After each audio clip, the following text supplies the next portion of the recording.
একদিকে মাঠে উত্তাপ ছড়াচ্ছিল ভারত পাকিস্তানের এশিয়া কাপের ফাইনাল, অপরদিকে সামাজিক যোগাযোগ মাধ্যমকে তখন উত্তপ্ত করছিল বাংলাদেশের দুজন মানুষ।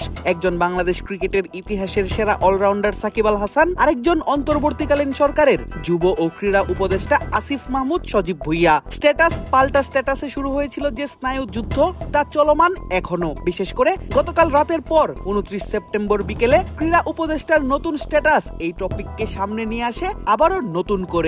চলো উড়াই খুশি তুলে নিয়ে হাতে চিয়ার আপ, চলো উড়াই খুশি।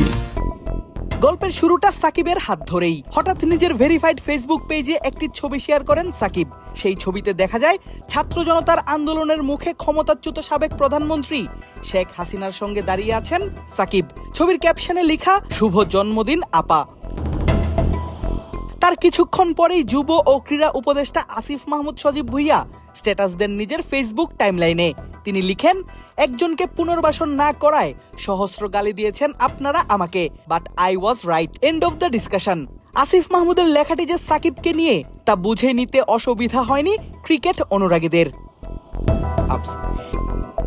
এর কিছুক্ষণ পরেই আরেকটি পোস্ট আসে সাকিবের আইডি থেকে, যা কিনা দর্শকদের আগ্রহকে নিয়ে যায় আরো তুঙ্গে। মুহূর্তেই ছড়িয়ে পড়ে আলোর বেগে। কয়েক মিনিটেই পৌঁছে যায় হাজার হাজার থেকে লাখ লাখ মানুষের নিউজ ফিডে। নিজের করা দ্বিতীয় পোস্টে সাকিব লেখেন, যাক শেষমেশ কেউ একজন স্বীকার করে নিলেন যে তার জন্য আমার আর বাংলাদেশের জার্সি গায়ে দেওয়া হলো না, বাংলাদেশের জন্য খেলতে পারলাম না। ফিরবো হয়তো কোনোদিন আপন মাতৃভূমিতে, ভালোবাসি বাংলাদেশ।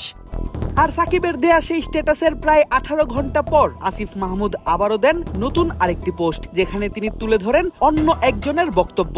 লিখেন, ভাইয়া আমাকে জোর করে নমিনেশন দেয়া হয়েছিল, আমি শুধু নির্বাচনটাই করেছিলাম, আওয়ামী লীগের দলীয় রাজনীতিতে জড়িত হইনি। দর্শকদের উদ্দেশ্যে আসিফ রাখেন রহস্য।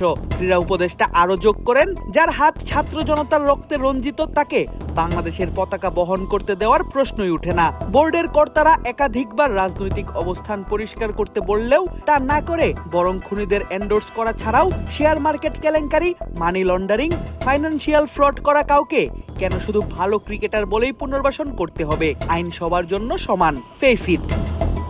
2024 সালের জুলাই আন্দোলনের পর সাকিব কেন দেশে আসতে পারছেন না, এই নিয়ে দর্শকদের মনে ছিল অনেক জল্পনা কল্পনা।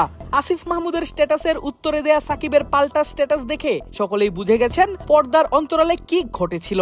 তবে দুজনের কেউই নিজেদের স্ট্যাটাসে কেউ কারোর নাম উল্লেখ করেননি। নেটিজেনরা অনুমান থেকে মন্তব্য লিখছেন প্রতিক্রিয়ার ঘরে। নেট দুনিয়ার এই উত্তেজনায় হ্রাস পেয়েছে এশিয়া কাপের উন্মাদনা। সে জায়গা দখল করে নিয়েছে নতুন এবং অদৃশ্য এক দ্বন্দ্ব। সেই কথা অবশ্য আলাদা করে বলার অপেক্ষাই রাখে না। তবে শেষমেশ কোন দিকে মোড় নিবে এই ঘটনা, সেটির দিকেই আগ্রহ বেশি মানুষের।